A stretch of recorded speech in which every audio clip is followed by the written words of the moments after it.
Hello, my name is Dominic Underhallhouse and welcome to another episode of Moonbreaker.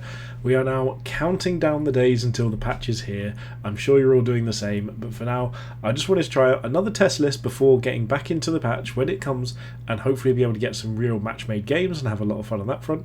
And the list I wanted to try today is just having fun. I just wanted to refresh a few things and see how it goes. So the list that we're running, we're going Astra. I wanted to try out more into the breach shenanigans. I had a lot of fun doing it with shrapnel before, but I want to try a few different options. That includes Beatrice for more free AoE here. We've got Blindsider Esley, who I'll explain in just a moment.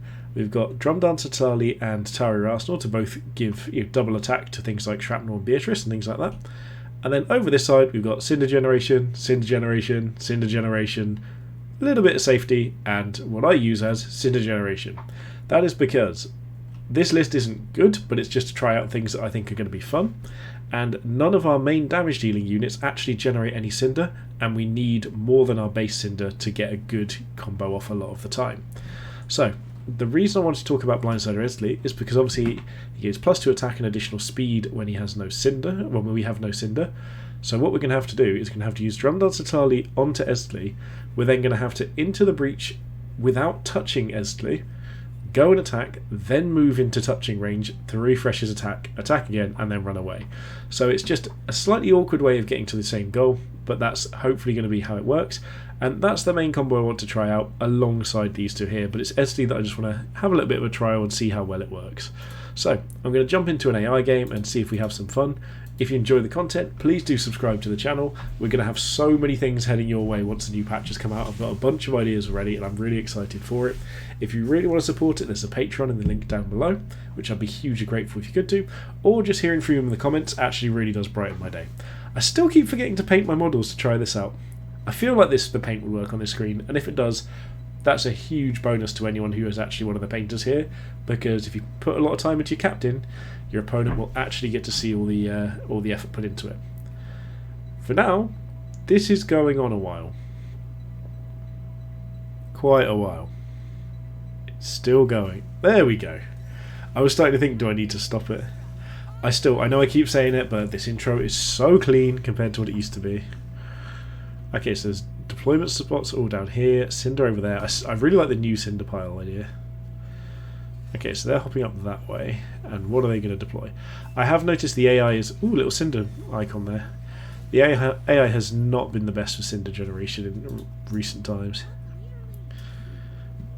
So what I actually think I'm going to do here is, even though I want to try my win cons as something else, I'm going to place a Scattervine down here and move it as far over here as possible and just grow onto this objective. In fact, I probably should have gone a different direction, because if I move over here, I might be able to start picking up all three. And then we're going to just pop Blindsider Esley down somewhere relatively safe. Like, you know what, let's go over here and then just make them come to us. We've got a ranged attack on something apparently. Oh, 11% on that, why not?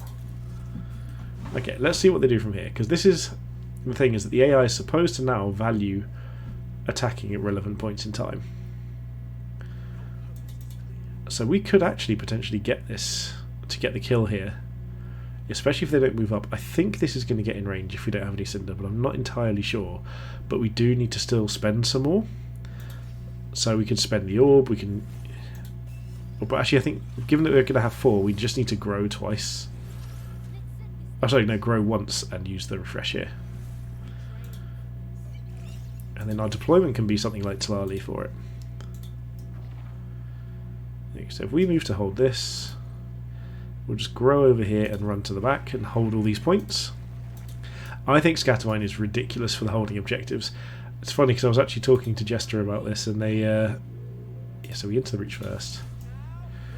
Are you kidding? We're actually just short on getting into range. So I guess here we just actually move like this.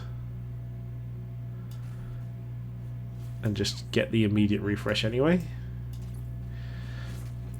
I know it's bad, but this is where I still wish sometimes that we had crits, because a crit here could really just make this feel a little bit better.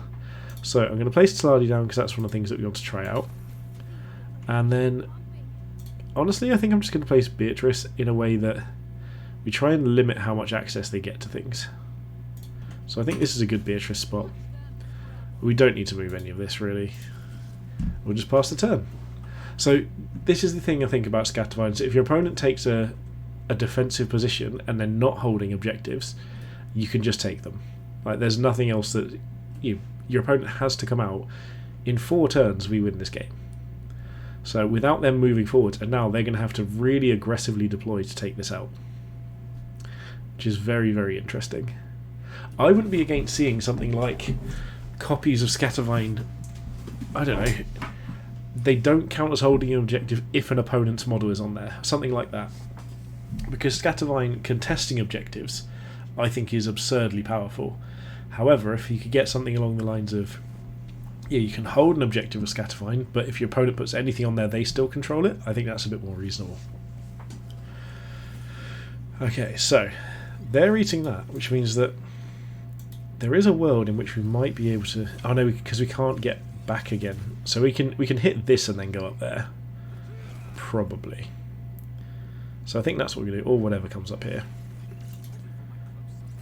Maybe not even that, actually. Depends on Astra. In fact, because Astra can hop... Okay, so Beatrice just needs to move out the way. And just hit here. Astra's going to move outside of... We need to be outside of contact with that. Okay, so what if we go... Okay, I've got an idea. What if we go to here, and then we should be into the breach. Oh no, because it will... That's a mistake, actually. Oops.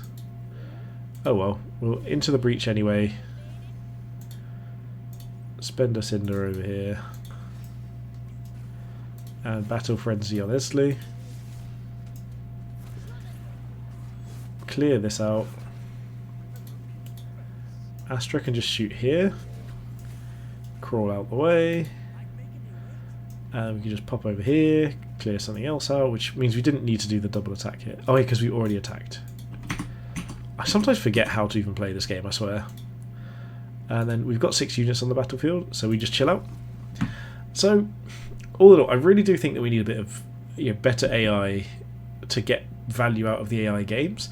But for now, it's like I said, I've posted on the Discord, I've tried to queue up. I haven't been able to find any games for the moment, so this is why we've got AI content for the meantime. It's probably down to when I can record, to be completely honest, but it's one of the reasons I'm so excited for this new patch. I cannot wait to start getting PvP games and just being able to play a real opponent and have an idea of what comes, what works basically. Like, this is all well and good, but I feel like I'm going to beat the AI no matter what happens, especially with placement like this. Whereas versus a real player, there could be a lot of different gameplay happening from here. So hopefully it'll only be a couple more days of either videos like this, or if I can find some players in the evening. It's just been coincidental so far that the evenings that I can play, people haven't been free, and the evenings that other people could play, I haven't been free.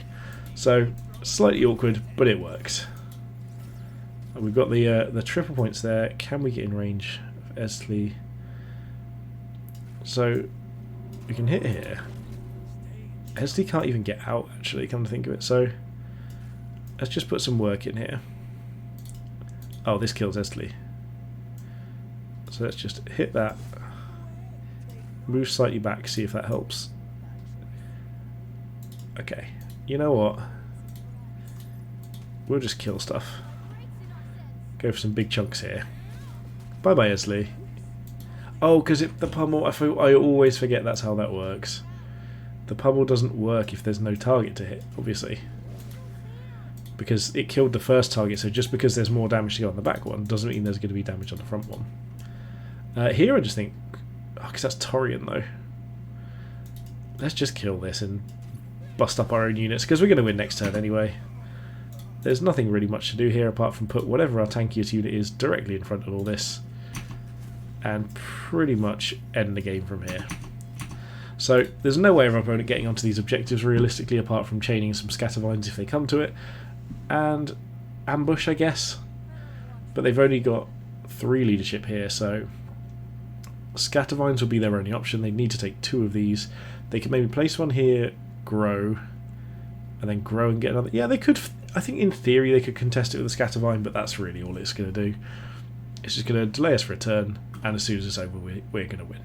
So, with games like this, it doesn't feel like I've learnt that much, unfortunately. I still think Scattervine is one of the best units in this new format, especially if you're going for contesting objectives or playing along those lines. But all in all, I think we just need to get the PvP games going, and I can't wait to be able to do so. So, once this is over, in just a moment, there we go, we're going to see the end screen here. We scored all our points, and we finished the game, pretty convincingly there. The only unit that died was when we killed ourselves. So, all in all, I think this has potential. It really felt like the Cinder was fine simply because of Scattervine, but I don't think that happens in a PvP game. I think in a PvP game, they start clearing our Scattervines fairly early. They wouldn't have moved that to that defensive position at the top early on, and it changes the whole course of things. So, really, really keen to see what works with this. Really keen to try different weird combos out in Cargo Run as well, especially with new Astra. But for now, I want to thank you very much for watching. All the usual YouTube things. You can subscribe, you can comment, you can like the video, or head to Patreon. But most importantly, more than any of that, is I really hope you all have a good day.